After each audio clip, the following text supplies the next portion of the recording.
Have you ever looked at your career and thought, is it really it? You climbed the ladder, you earned respect, delivered result, and yet felt something is missing because you're craving freedom, you're craving fulfillment, and maybe thinking about starting your own business. But then the fear starts creeping in. What if I'm not ready? What if I fail? And if you resonate with that, know that you're not alone because it happened exactly to me. I worked in corporate for over 20 years and started my business 5.5 years ago.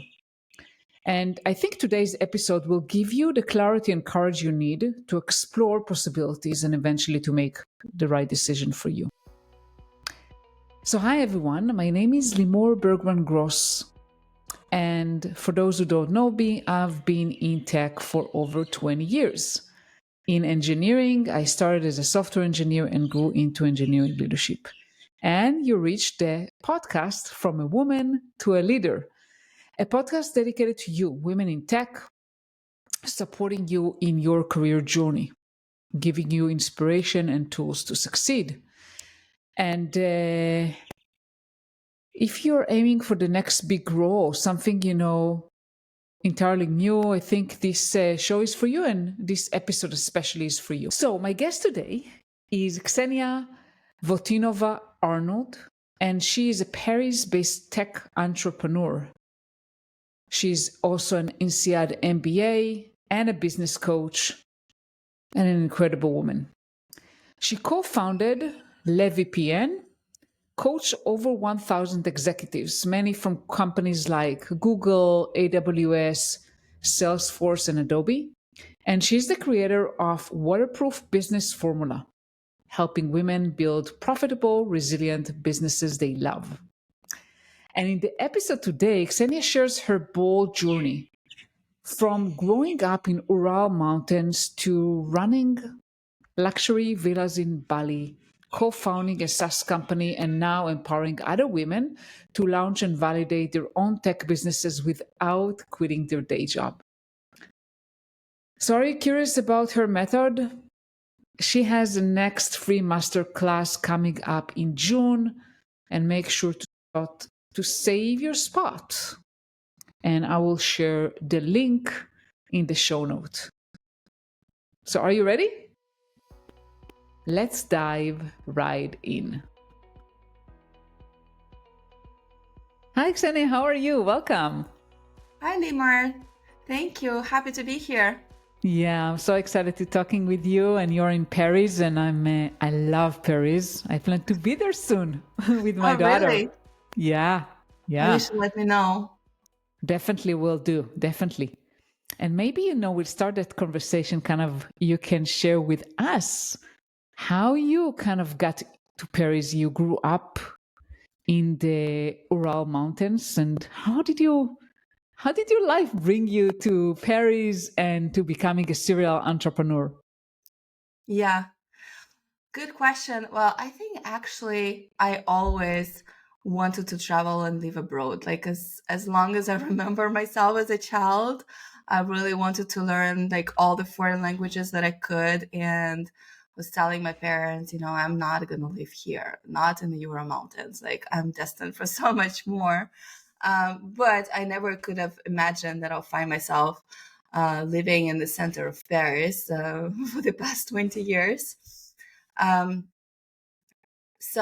Well, I guess if I start from the beginning, Paris and entrepreneurship was probably thanks to my parents, who were entrepreneurs themselves. As the Soviet Union broke down, and the chaos of the 90s, where my parents, who were aviation engineers, lost their jobs, they decided to start their own businesses.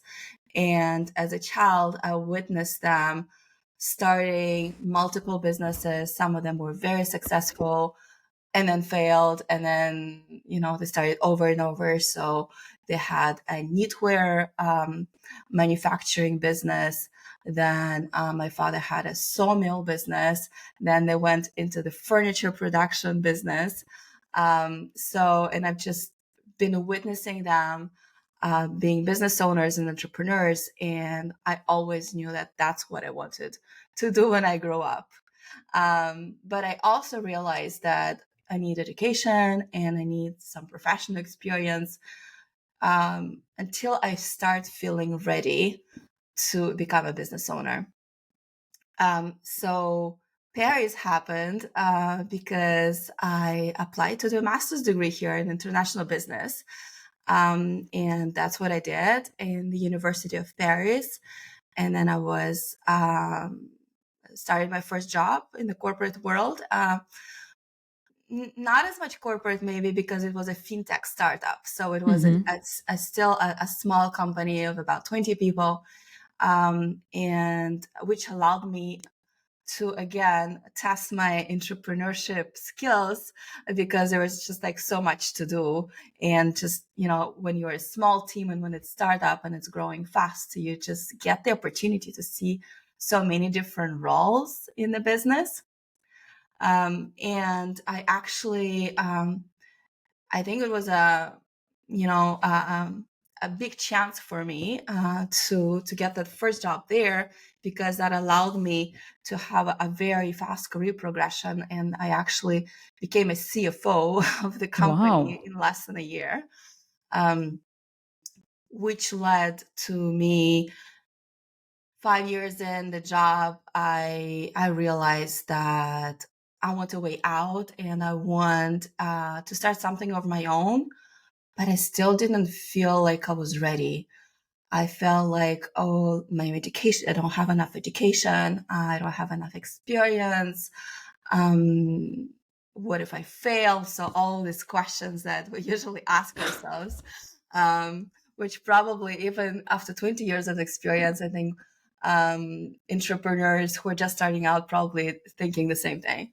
But here I was 5 years in the job, and then I decided, okay, I'm just going to do an MBA, and I'm just going to do the best MBA out there, which will accept me, so that I can gain that confidence that I have all the business knowledge that is required to start a business, which is actually still an idea, because I believe you don't need an MBA to start a business, but it's a different story.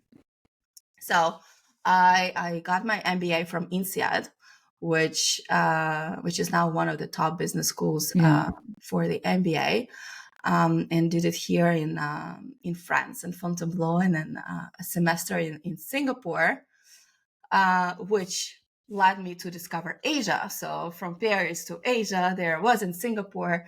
And while I still had that idea of starting my business right after MBA, and I was working on different business plans, and I had like people reaching out to me as well, evaluating their business ideas to become a co-founder, I got seduced by another job offer, which was in Bali.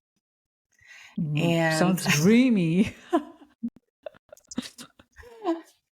yeah, and it was really hard to refuse, because it was in a luxury real estate company. So the company was managing and renting out luxury villas with 5-star service in Bali. And my job was to do the business turnaround and all the digital marketing around it, and put the new strategy in place to basically increase profits and business valuation.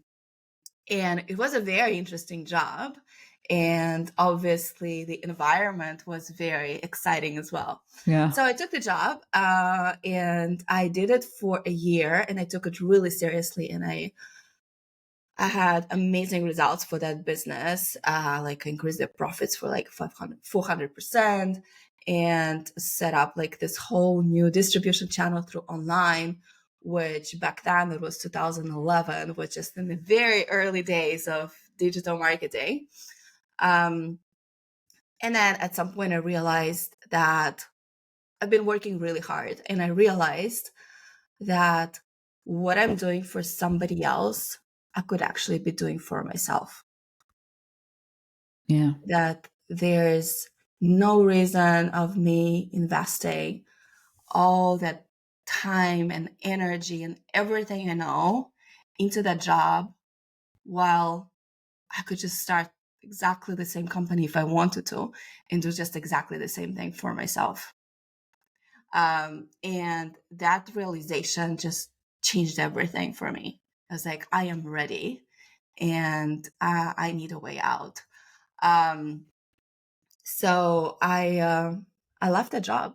I left the dream job. No, all my friends and all my colleagues from, especially from INSEAD Business School, who were always citing me as an example of the best job you can get after your MBA, they were like all in awe and not understanding, like, how They could you thought leave you a lost job? your mind, probably. Yeah, yeah, she must be crazy. She must be like, I don't know, doing some weird stuff in Bali to, to come to this conclusion. But I decided I was done, and then I was not going to have another job ever again. I'm going to be on my own. And exactly that period of time, my co-founder from my first tech startup, Le VPN, reached out to me and said, well, like, I have this business idea, which is more than an idea right now, because I've been testing it for a year as like a very small and scrappy prototype. And I see that there's a lot of demand for it. And he is a tech guy. He is the cybersecurity specialist. He's the one who built the whole product. And VPN is a virtual private network. So it's an app software, SaaS business. And he's like, I need a person with a business experience, who could take this business internationally. So he offered me a co-founder role in that business. And my thinking was, well, what's the difference between marketing luxury villas and marketing a VPN app? I mean, it's the same. Marketing It's is the same thing. marketing. Yeah, marketing is marketing. Digital is digital. The principles are all the same. And yeah, how hard can it be to figure out what that VPN does? Even though I've never heard the word VPN before in my life. So that's how it all started. And with that VPN business, which is now turned 14 years old and still a profitable and very stable company with the current revenues, and where I'm still on the board. I don't have any operational role in it anymore because I'm excited doing other stuff, but I still participate in the whole direction of the company. So that company got developed in those early years through me and my co-founder kind of leading a digital nomad lifestyle, traveling through Asia. And then it gave me an opportunity to go live in Argentina for 2 years because I wanted to learn tango so much. So it was kind of like a lifestyle business first for both of us, until I decided to come back to Paris and kind of like scale it with more properly with the teams and processes and procedures, and not like a lifestyle kind of traveling around business that just supports basically your life choices. But I think it was a very great experience as well, because I think, if you have an opportunity to experience the life of a digital nomad or build a business around your lifestyle, it's just such a great opportunity as well. I 100% agree. I think digital nomad is like a dream for many people. Personally, for me, it's a dream to live in different places and experience different things. Yeah. I don't know if I'm fully, cut off to being a digital nomad and just move all the time, because I like having like my nest. Right. But definitely, I mean, I think that like having your own business and working on your own terms allows you a lot more flexibility. Yeah, definitely. And right now it just became so easy because, almost everywhere in the world you have very strong internet connections Yeah. and everything is happening online. When I started as a digital nomad, it was over a decade ago, 2012. Like, sometimes you get to places there's no internet and you're running an online business, and that's a real struggle. But today it's no longer an issue. Even you get your like 5G worst case scenario and you're connected. So yeah, it is definitely an amazing opportunity Yeah, for and many people. Ksenia, your story is so inspiring. And I wanted to ask you something. So, if you look back, because you mentioned several things, kind of I noticed that it Mhm. felt like, oh, I don't know enough. I don't have enough experience. I don't have enough education. And it was kind of a repeating motive from what I Yeah. heard from you. If you took yourself like 20 years backwards or whatever it was, like, do you think you'll do anything differently? Very good question. I'm not sure. I think every experience that I had was actually a very meaningful milestone to get where I eventually got.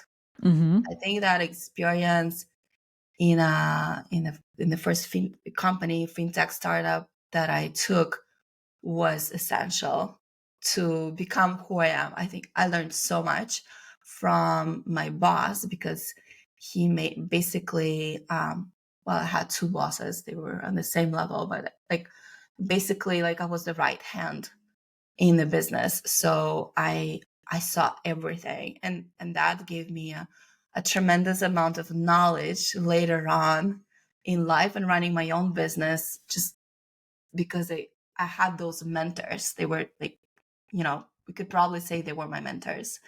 And that Yeah. experience in Bali, yeah, how could I regret one year Yeah, in you Bali? definitely cannot regret something like that. I've never been there, but like, oh my God, it looks like dreamy kind of place to be at. Yeah, no, Yeah, for it's a sure. completely different life. And that was my probably most intense team management experience I've ever had, which is a completely different story. But I was in my early 30s, a European woman leading a team of 20 people, most of whom were men, Indonesian, and older than me. So Yeah. obviously there was a lot of tension, a lot of conflicts that I had to figure out, that even my MBA degree could not help me with all the organizational behavior classes. It's like, I forgot everything and I just had to start from scratch and figure out like, how do I put the team on my side so that I can lead them? And it was really hard. And I had to go through that experience to figure it out and to understand how do you actually lead people. And when I was leaving the job, they threw me a goodbye party, and some of the testimonials that I had, that they wrote in this book that they prepared for me with photos and testimonials, were saying that I was like the best boss they ever had in that company. And I was Wow. like, oh, this is such a huge transformation from where we started to where we're today. And like, sorry that I have to leave now, that you consider me the best boss you've ever had. But yeah, it What do was you a think? huge What do you one. think led to that? I mean, because I'm sure it was very difficult, working with people that are so different, Yeah. and the culture is so different. Asia is so different culture. They were older, they were men, you're a woman coming Yeah. up like to manage them. What do you think kind of helped you build that trust and Yeah. I think if I were to summarize it, and I thought about it a lot, obviously, is building really authentic connection and empathy with them. So, like, not questioning their ways of life, not questioning their ways of thinking, but instead trying to understand them and show them that I want to be a part of the culture.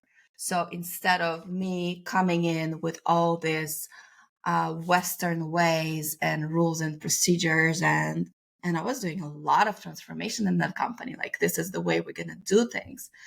Instead, showing them that I really want to understand the way they are doing things and their culture around it, and then work with together in order to figure out how can we transform this company to make this ways better. That's, if I were to give you like a business answer. If I were to give you like a more casual answer, I took them out for lunches every and week. drinks, probably. That's the practicality of it. Yeah. Yeah, but I think that it all eventually evolves about people and building relationships and coming up Yes. with curiosity instead of judgment. Yeah. I It think was it very all. hard for me to do at that stage of my life because I was just such an ambitious young woman, and I felt like I really had a lot to do. Like every minute was counted, and I made the mistake in the beginning thinking that I would rather spend my time doing my tasks, moving the company forward, versus spending it with people, versus spending an hour just going around the different offices talking to people and bringing them donuts and asking about their day and like what are their plans for the day. And when I realized that instead of focusing on my tasks on my computer where nobody has any idea what I'm doing, they just see me online and they all think that I'm just sitting on Facebook the whole day. That I learned later. Instead of that, I should take the first hour every day just to go around talking to people, connecting with people, motivating them to start the day, ask about their plans, ask about their family. And in the beginning, I thought, wow, this is such a waste of time. But then I realized it's not. That's what allows us to work as a team, and they really need that from me.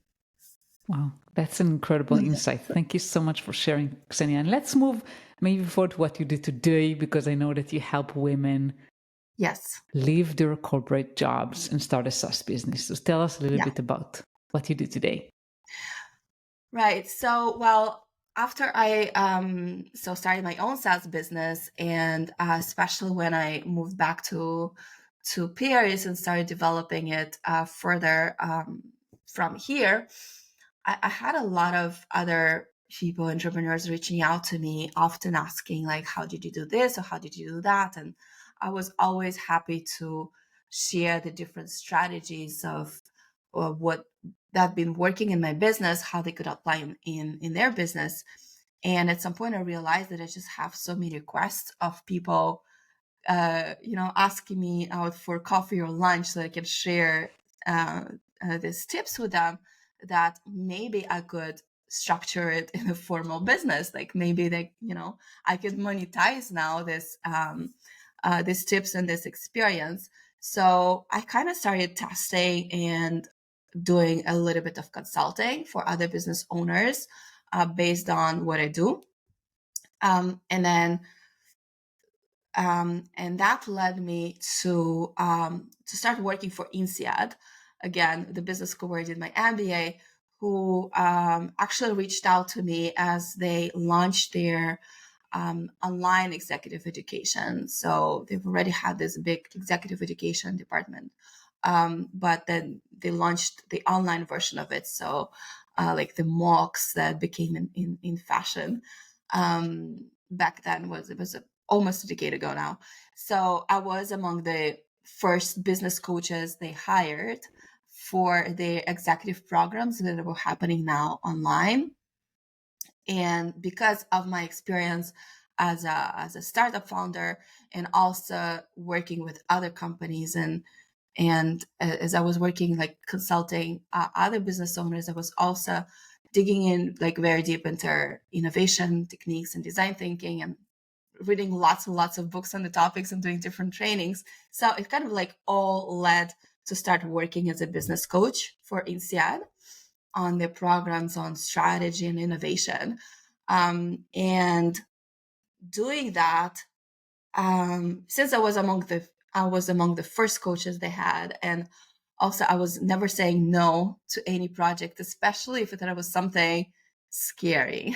If it was something I've never done before. It's like, oh, probably gonna figure it out. I'm just gonna read a couple of more books, and I'm just gonna dig in really deep. And so entrepreneur mindset again, even in business coaching. And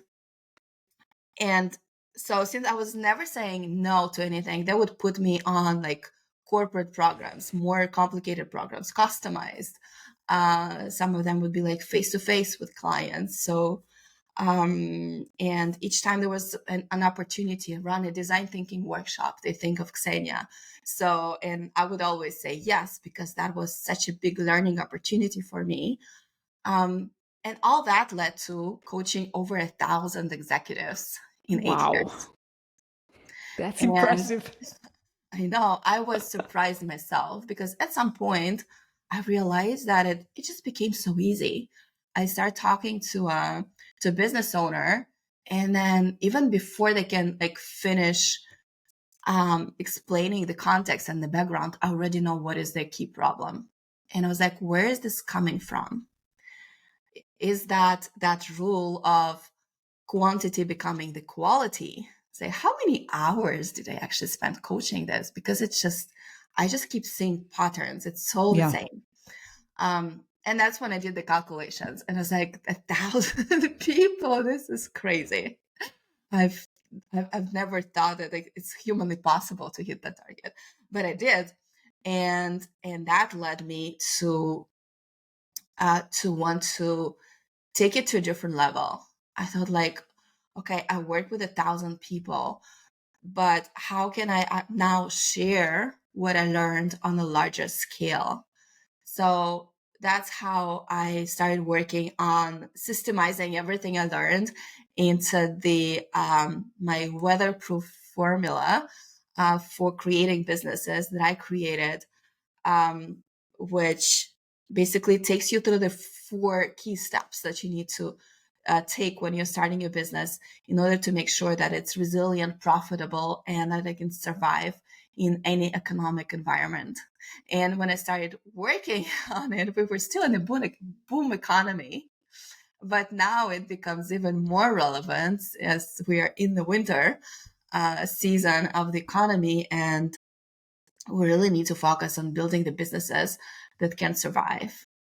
So, so all of that experience and trying to kind of reassess everything I've learned and everything I know led me to, formally get certified as a coach, first of all.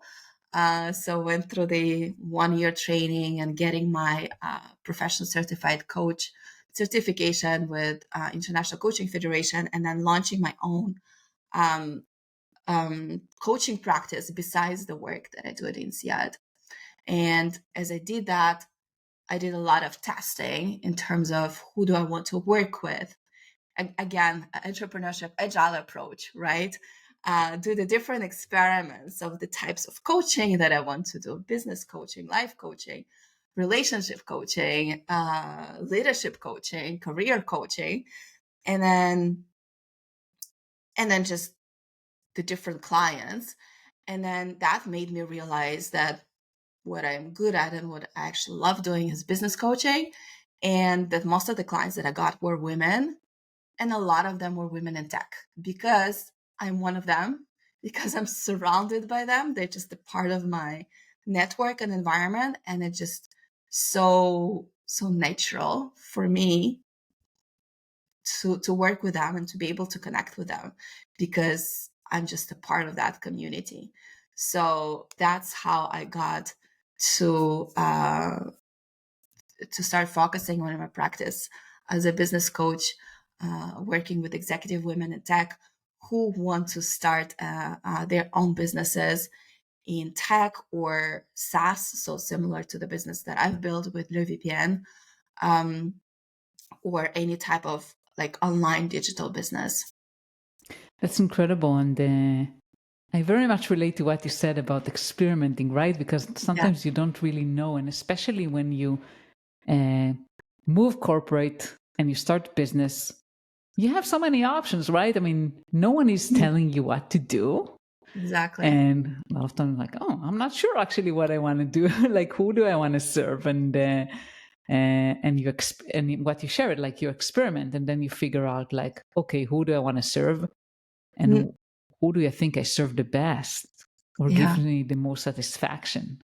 Also, for me, it's women and women in tech, but me is more women in corporate. But I knew that I didn't want, by the way, to do relationship coaching. I didn't know. I didn't need to practice it. I knew I didn't want to. Oh, really? Well, I actually got super good results in relationship coaching. Oh, I was like, wow, but this is not the direction that I interesting. want to take. I mean, I love business, I love tech. So I don't know, maybe one day when I retire.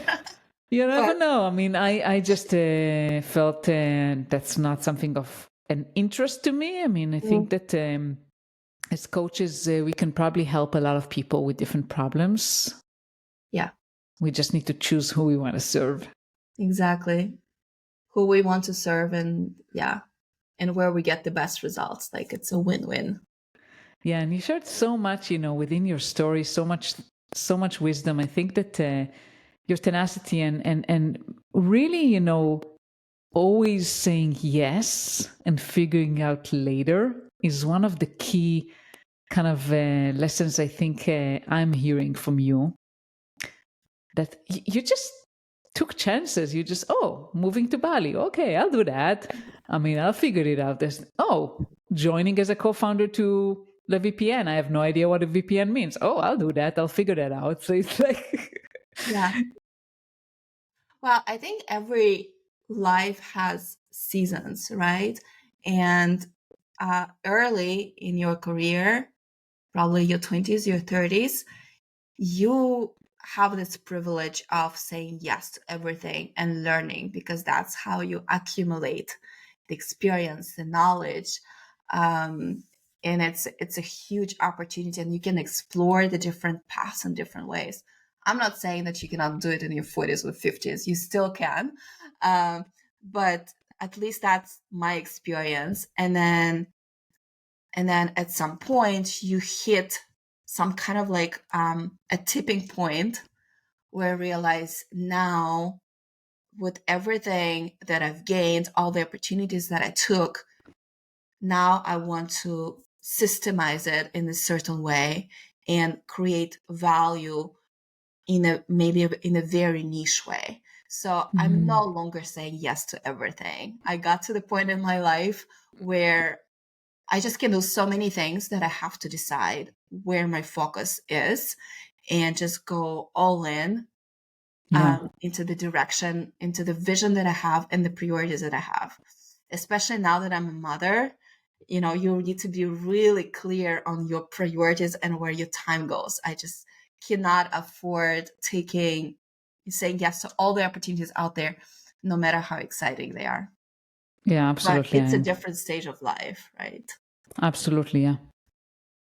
So before we end, share with us, Ksenia, how can women find you and how they can learn more about what you do and how you can help them? Sure. Um, well, first of all, you can find me on LinkedIn. Um, Perfect. I'll share the link. yes, and I also have a website, kseniavotinova.com, where actually I share a lot of resources for entrepreneurs, especially women in tech who Mm-hmm. are building their businesses. And the challenges that I see working with so many executive women, very typically are either around finding the time to actually start their business and work on their business, in especially when they're still in the corporate job and raising a family. So I do have some resources on my website. Actually, recording one of my master classes where I share my systems on how do you find that time, how do you focus on the right priorities in order to make sure that you're using your time to move forward on your business in the most efficient way, so making basically the 80-20 rule, and then a lot of my clients also have a challenge of actually trying to understand what that business idea could be. Like they know that they want to be an entrepreneur, but they don't necessarily have an idea. So I've also created some resources for that. And this is something that also I work with clients as a business coach, and then the core of my work, as I work mostly with women who are just launching, or they just got this idea, and they want to figure out if it makes sense to invest their time and energy into it, if that's something for which they can eventually leave their corporate job, and is that something that could be profitable. So the key thing that we do in my coaching programs, and the first focus we get, is actually talking to potential customers and doing the customer interviews. So validating the idea before you actually build anything. Yeah. And so I have a resource on my website on how to run customer interviews that also those who are interested can download absolutely for free. That runs through the process of how I work with clients. And it's actually a resource I created for my clients that I just decided to share with everyone, because one of my clients told me, I Googled everywhere. I went through all the YouTube videos. Everybody's saying you need to do it. Nobody says how to do it. Oh, okay. I just gonna write it down for you. The questions you ask, where do you find these clients, etc., etc. So I have this resource available as well. And yeah, so they can find all of this on my website, kseniavotinova.com, or follow me on my LinkedIn, where I also post daily tips and insights for entrepreneurs and in how to actually start on this path of entrepreneurship and building something of your own, especially when you're still in a high pressure executive role. Wonderful. I'll share it all. And I want to thank you again, Ksenia. It was such a pleasure talking with you today. Thank you so much for inviting me.